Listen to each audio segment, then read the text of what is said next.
Good evening and welcome to another in the series of TalkSports, where we sit down and discuss with the movers and shakers of sports in Grenada. This week, our guest is Pierre, the captain of Grenada's national men's football team. Pierre plays as a centre-back for League One club Shrewsbury Town and the Grenada national team, where he made his debut 5 years ago. He began his career in the academy at Premier League club Fulham before joining League One club Brentford in 2011. Pierre, who was born in South of London, started his career in the youth system. He moved on loan to Conference Premier side Cambridge United in November 2013, and a few months later in February 2014, he joined League Two Wycombe Wanderers on a 1-month loan, which turned out to be a permanent transfer.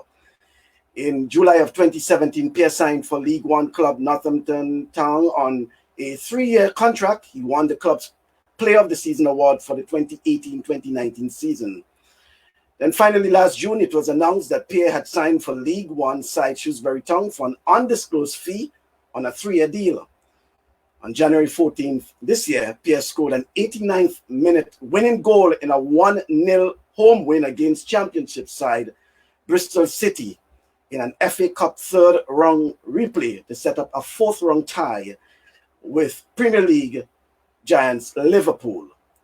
Pierre is widely regarded as one of the best centre-halves outside the top 2 divisions, and teams higher up the ladder are ready to make a move for him when the transfer window opens. Blackburn Rovers and Birmingham City are in the market for the defensive player, and Pierre is on the radar. The 27-year-old Shrewsbury standout performer this season as he cleaned up the club's end-of-season awards, with defender winning Player of the Season, Players Player of the Season, as well as the Goal of the Season for the winner in the FA Premier. That's the FA Cup victory over Bristol City. We say good evening to Pierre and welcome to this evening's program. Good evening to you. Hi, how you doing? I'm fine. Yeah. Okay, and how are things going? Yeah, it's not too bad. Like, it's slowly getting better over England, so it's getting there. It's getting better. Okay, we're just having a little problem with your audio, but if I could ask you, how have you been coping with the interruption in the season and the COVID-19 pandemic? How have you been coping? It's obviously disappointing not to carry on the season and whatnot, but in terms of coping, just taking over in my house. I got a gym in my house, so it's convenient. So just making sure that I kept fit and whatnot. So it's all good. Okay, well, that's good to know. So while you're there, give us some background about your desire to play football as a teenager. Was football your first love in sports? Yeah, it's always been my first love. I had athletics. I have athletic background with my family and whatnot, but football's always been the love for me. I used to play football with like my friends on the league team, and then but first of all, I used to play with my cousin. Cousin's house in the back gardens and whatnot. So that's what we used to do, and then ever since then, just fully progressed. But have you had any other sports in mind? Well, yeah, like I was pretty good at athletics as well. So it was either that or football. And really, athletics? Well, yeah. Good to know that you also had athletics. Which event in particular in athletics? I was half decent in 100 too, but then as I got older, 400 was like the better one for me. So, yeah. Probably if sometime later, we can always pull you in on that. I'll tag in. Do you know what I mean? I'll tag in for him. Yeah, that's good to know. But professional football in England is competitive with so many players coming from so many academies. Like yourself, you started in an academy. In addition to the overseas players, especially from Africa. So what has really motivated you to maintain that focus in terms of playing football? It's just the love of the game, the fact that you want to succeed, the fact that you want to push yourself to a level where you'll make your families proud, you make your friends proud that you actually grew up with. And it's just the belief and determination that you want to be the best and you want to reach your goals. Okay, well, you started playing football for Grenada, representing Grenada about 5 years ago. Actually, you got started. How you got started? Well, at that stage, I was at Wycombe Wanderers, and Trevor and Nixon got hold of me and started talking to me and just asking me whether I would like to represent my country. And at first, it was because it was World Cup qualifiers. I think it was them times there. I think it was against Haiti, and being 22, maybe 23, and I was not skeptical, but like obviously playing in England and stuff like you want to play for England first and whatnot. But then when I got the understanding that how important it was for us to start pushing on and start progressing in through the ranks and whatnot, I didn't think twice to represent and just try my best to help the nation to push on to higher rankings. Okay, give us a little background on your Grenadian connection. Obviously, your parents, exactly where they're from in Grenada, and Oh yeah. So both my parents are from Guelph. So whenever I went like on holiday to Grenada and whatnot, like I always used to go there, see friends and family, and then um, as I got older, the more I was getting in contact with like all my older cousins and like kind of stuff. We kept in contact, so I was always visiting every now and again just to stay in touch with my culture. you know the name Arthur Hostin? Yeah, that's my cousin. Yeah. Right. Yeah. Okay, so I guess as much you know people in good people, I should say, in Grenada. Yeah. Very good people. Right, but it has been a sort of rocky 5 year stint for you playing for the national team. Some terrible results, obviously, but then recently, some very good results, we should say. How would you describe the journey thus far playing for the national team? Well, the journey is always going to be frustrated, or full of frustrations if things is not fully officially put in place and have like a structure and stuff and whatnot. So as the years gone by, and as we're like including new players and actually trying to strengthen the team, we've gradually gotten better. We still got a long way to go to obviously like push to the higher ranks and actually compete to a level that we are capable of going. But at this moment in time, like we're taking baby steps. But then now that we're in the Gold Cup and we're competing against the very best in South American regions and whatnot, in the American regions, we need to proper start kicking on and making sure that we cement our place and stamp our ground on in the Group A stages.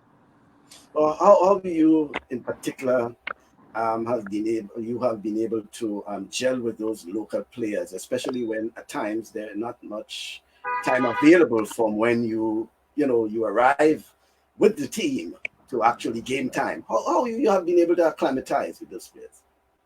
I mean, they're very easy to get on with. They're great lads. They're hardworking lads. Um, and in anything like, because it's a short space of time, like we have to make sure that we have an understanding as quick as possible. Make sure that we understand how each other's plays and our philosophies, and see how we're going to progress and whatnot. Let's stay with the national team because you know that as the current captain, what are your hopes for the team going forward, considering the fact that except for the professional leagues being played now in England, there are actually no international competition. So, as captain, what are your hopes? How have you been communicating with the teammates or the management of the team in terms of going forward with the national team?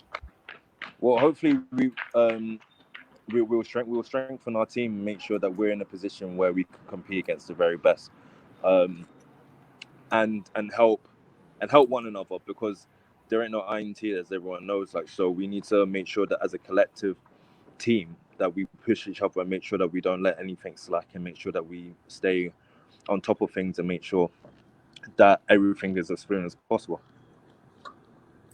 Okay, well then, last week we had Shalry Joseph, the former coach of the national team, Yeah. who expressed some level of frustration with the lack of continuity with the team prior to the pandemic, the COVID. Do you agree that this lack of competitive matches could be a setback on the gains of the team over the past year? Of course, because obviously when we're playing to compete to qualify for Gold Cup. So there's a momentum that we got because we went there unbeaten. So now that everything's been at a pause in a sense, like now we have to start again, make sure that we have that same mentality as how what we created in the last 6 games that we've actually competed, or 6 or 7 games. I'm not entirely sure the number, but within that time period that we've been increased our performances and we've actually got results. So now we have to start again, and it's hard. Like with anything, it's going to be hard because now we have to regroup and start again. But it's not impossible, and everything that we can do before, we can do it twice as good now. So fingers crossed. Oh, okay. All right. Well, let's just for a moment there. Let's see if we can get some of this, and then we'll comment on this.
Okie dokes. Well, let's whoops.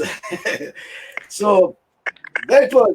You recall that match highlights from January earlier this year, Aaron? Sorry, say that again. Yes, I asked you. You recall those match highlights from January of this year?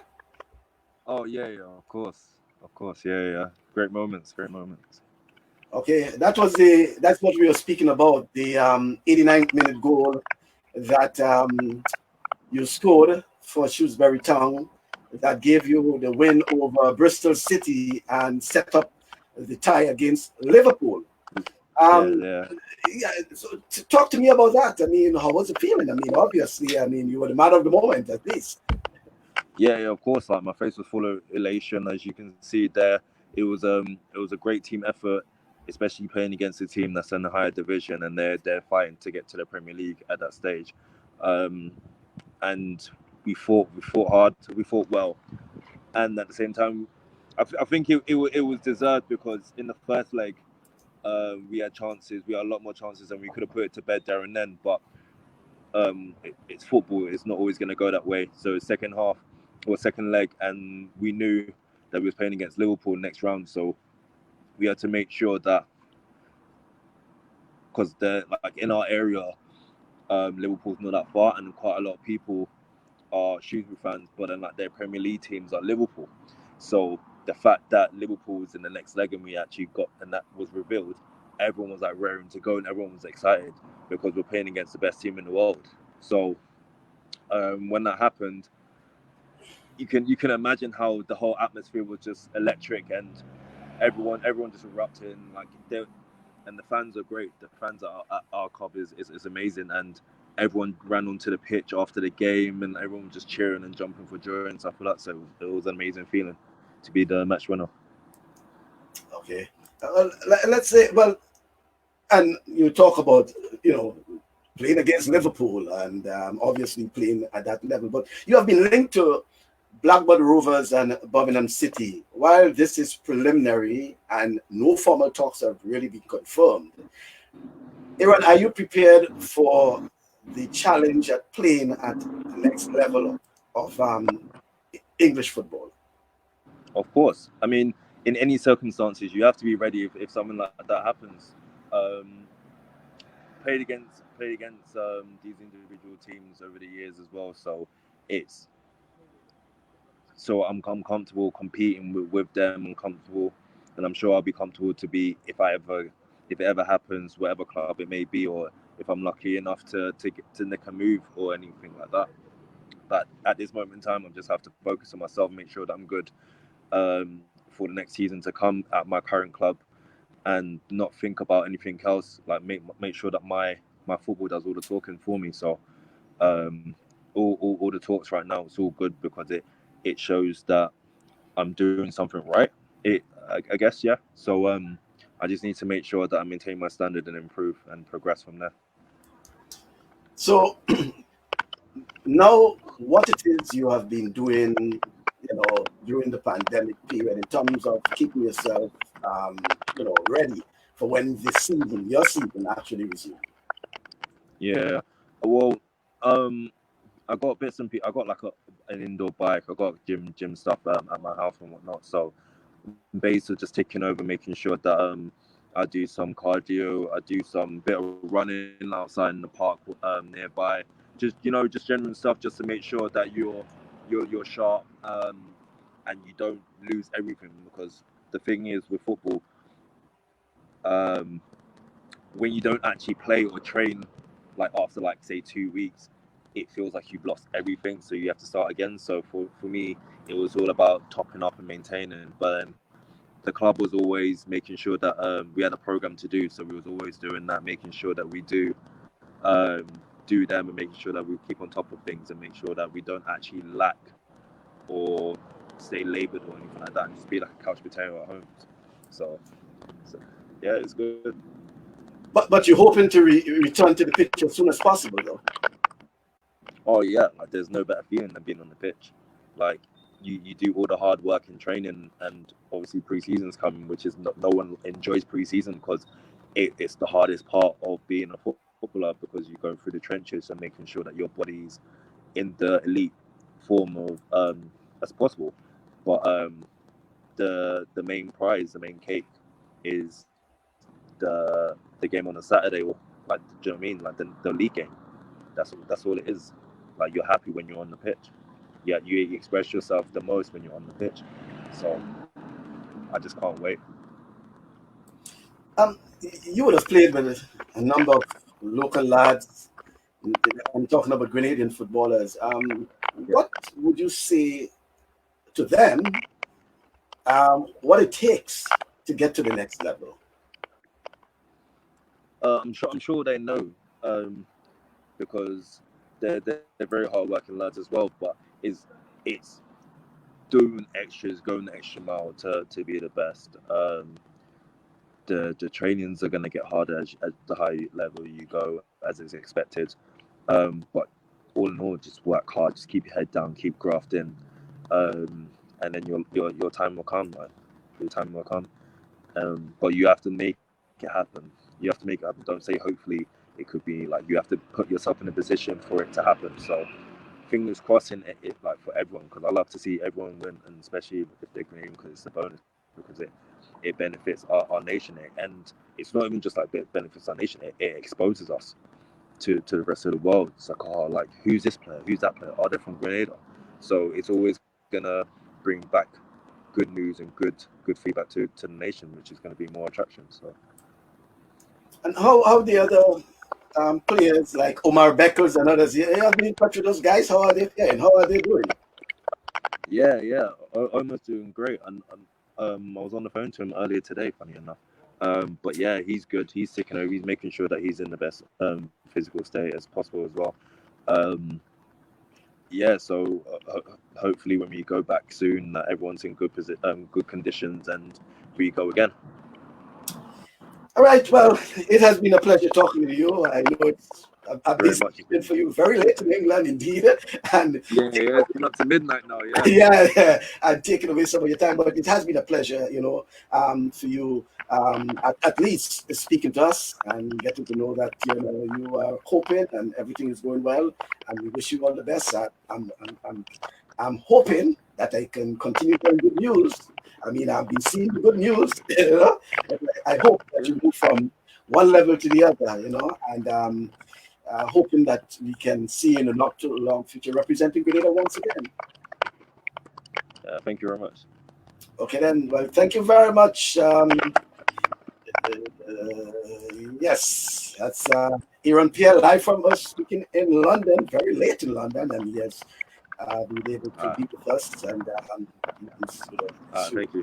See yeah. you. Okay, then. So that's Aaron Pierre in England, and one of our national players, and he's actually the captain of the Grenada national team. He's the defender, the Shrewsbury Town FC, and he has been linked with Birmingham City and Blackburn Rovers. We called Jason Roberts also played for Blackburn Rovers, but they have expressed interest in Aaron Pierre, and we'll see how things go. The transfer window, I think, reopens sometime sometime next week, if not late this week, or probably Friday or tomorrow. And we hope to hear more from Aaron here. Just to let you know before we cut this broadcast, that coming up next Thursday, we'll be speaking to a Grenada's professional basketballer. That's Kevin Cox. He will be on the program with us. And the following week, we will be with Kirani James, who will be chatting with us to round up the month of July. Kirani James will be on the program chatting with us. And in case you missed it, in terms of cricket, well, Stumps on day one of the West Indies versus England in the second test. England, they reached 207 for 3 with Stokes. He is unbeaten on 59. Sibley's on 86. A very toiling day for West Indies on the field. And some missed chances, although. Chase, he finished with 2 for 53. And Joseph, he had 1 for 41. And as you've seen on the ticker there, we have reports that Mr. Aaron Moses is the interim president of the Grenada Athletic Association following the resignation of the president. That's Mr. Charlie George. We have heard that Mr. George had resigned, and the secretary of the Grenada Athletic Association has confirmed that Mr. George has resigned. We haven't had any reasons why he has resigned, but also confirmed that Mr. Aaron Moses, he is the interim or the acting president, interim president following that resignation. We will look to monitor that situation there because Mr. George has been at the helm of the Grenada Athletic Association for many years, and there must be a reason why he has decided to resign. He's also a vice president of the Grenada Olympic Committee. We have not heard whether he has relinquished that post as well, but what we can confirm is that he's no longer the president of the Grenada Athletic Association, and as one of the vice presidents through the Grenada Athletic Association, whether or not he will relinquish that position on the Grenada Olympic Committee. So that's our program for this evening, a very abbreviated program indeed, because Aaron Pierre is in London very late, and he had accepted to be on the program, but not for the entire duration because he has other things that he has to be doing. In fact, he's actually out, and he did that program remotely. So we thank him for being on the program. Join us again next Thursday when professional basketballer Kevin Cox will join us, and then athlete Kirani James. It will be a very interesting discussion with Kirani James, who will be giving us lots of insights. In fact, it will be probably the first time you're hearing Kirani speaking that, going so candid with a lot of issues, that Kirani will be on the set with us and speaking to us. At times Kirani can be very reserved, but then at times, he can be very frank, can be very bold, and I trust you that come the 30th of July, our last program in the month of July, Kirani James will be with us to talk about all that has been going on for a while and his future in track and field. I can't tell you much. All I ask you is to join us 2 Thursdays from now with Kirani James on the set. Well, the International Olympic Committee is fully said that it is fully committed to the Tokyo Olympics in 2021 and has multiple scenarios to them to take place safely, because we're still not sure whether the Olympics will be held come 2021. This is something that we still debating whether the Olympics will take place. Well, the 2020 Olympics will take place in 21. The World Athletics Championship should have been taking place in 21. It's now moved to 2022. It will be held here in the United States. That again is on the burner. We have to discuss track and field because, the scenario is such that as it is now in terms of the male, Kirani James, I should say, is probably our best bet in terms of track. The field events, we have Anderson Peters in the javelin. We have quite a number of field events athletes, and Anderson probably for that, it's probably a world-class athlete in itself. But on the track, we know we are very short of track athletes, competitive international track athletes, and Kirani James will be our only best hope for now, unless there is something that happens within the next year or two, because as we know, as it stands now, Braylon Taplin is on suspension. He's on ban, as we can see, for the next 4 years, pending an appeal. And if he loses the appeal, it means that Braylon Taplin will be out for the next 4 years. So we have to rely on the exploits of Kirani James on the track for now. And hopefully he stays, well, I can just say, hopefully he stays in track for now. In terms of the field, Anderson Peters is there.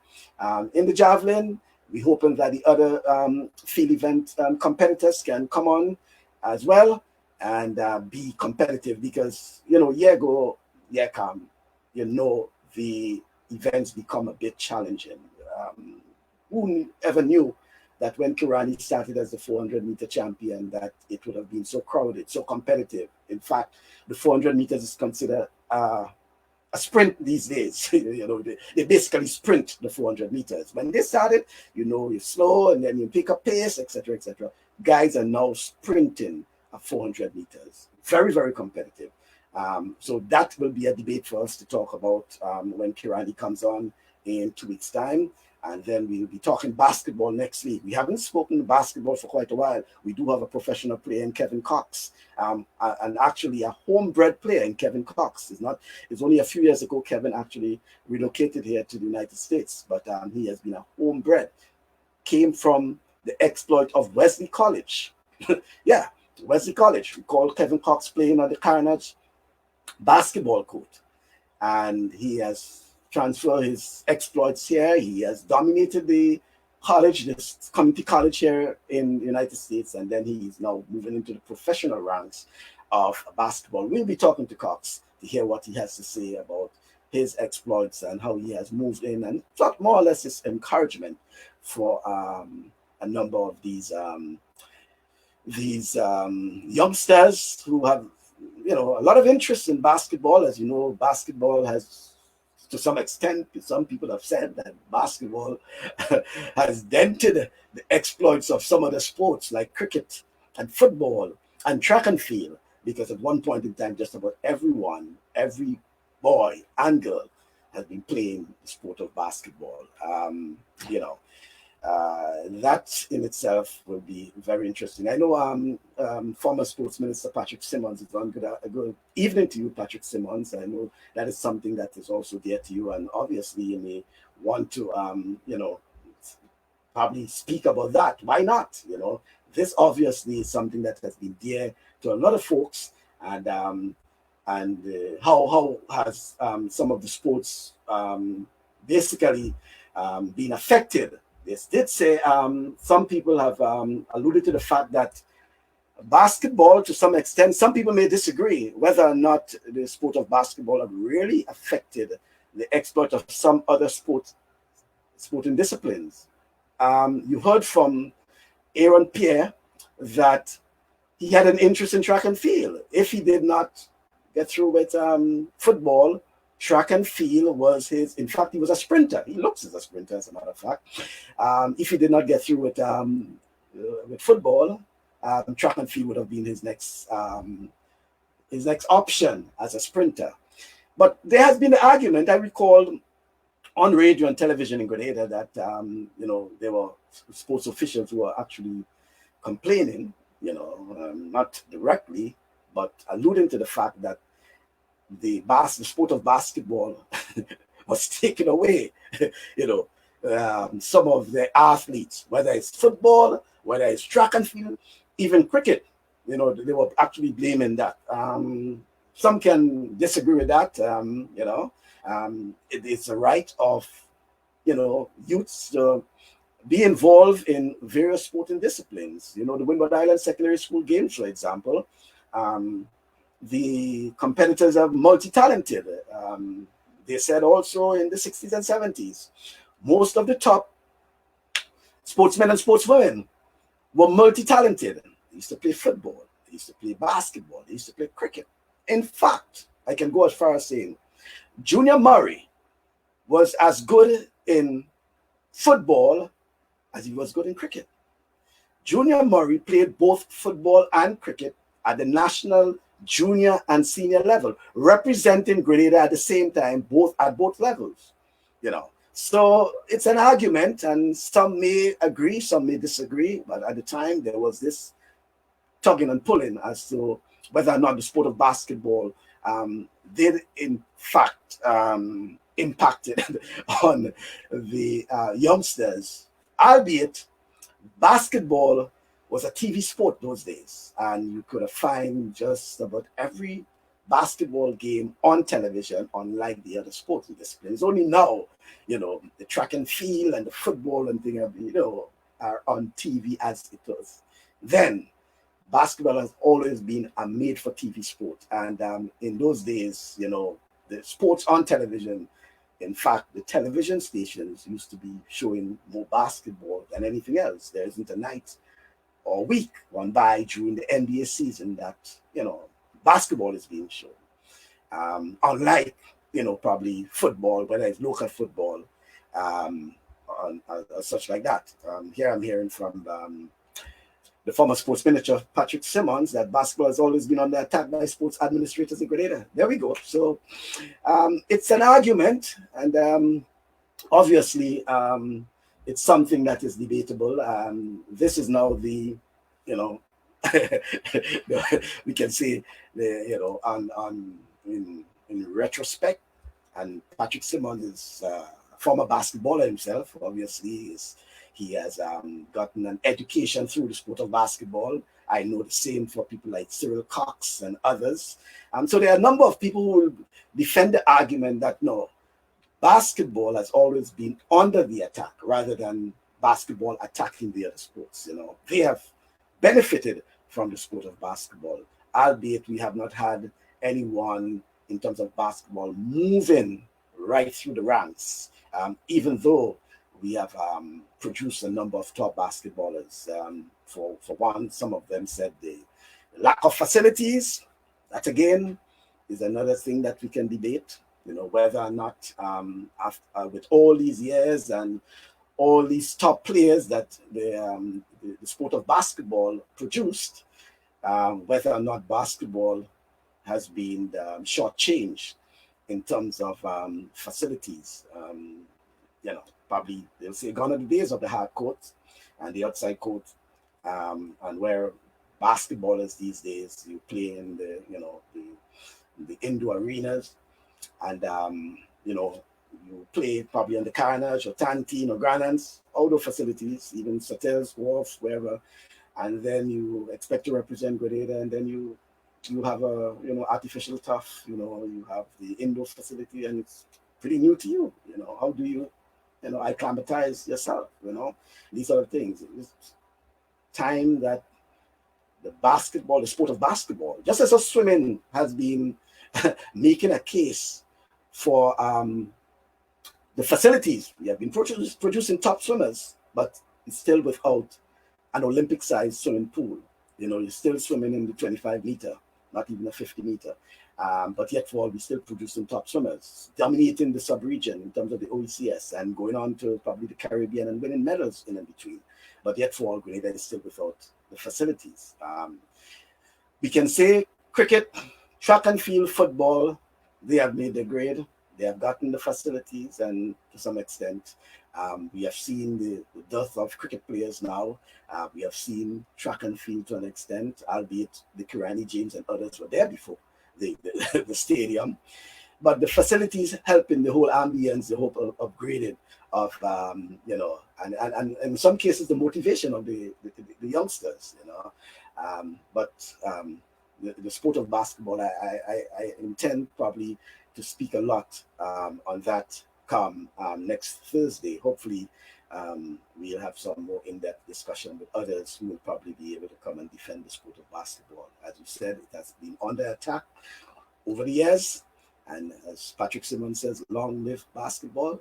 Then we want to hear from you come next week when we speak to Kevin Cox, our top-rated basketballer. We just have about a few more minutes before we end the broadcast, but just to remind you, a program note once again that Kirani James will be on the set come the 30th of July. And then when we start off in August, the first Thursday in August, I think is the 6th of August, we'll be speaking to Joel Phillip, who is a former basketballer, volleyballer, and track athlete. So here we go about multidiscipline. In fact, Joel Phillip was a multi-medalist in the HEP representing Grenada at the Character Games. He'll be speaking to us because he's an assistant director at a university, of sports at a university in DC. And he will be speaking to us, important enough, about the NCAA regulations. How can Grenadians familiarize themselves with the NCAA regulations? We have a number of athletes. Some weeks ago, we had Candicia Scott on this program explaining how she was penalized when she arrived here in the US, because penalized in terms of eligibility, because she had a second year at the St. David's Catholic Secondary School. She had a second year in secondary school. Nathan Hood, we also understood, was also penalized for a second year at the Grenada Boys Secondary School.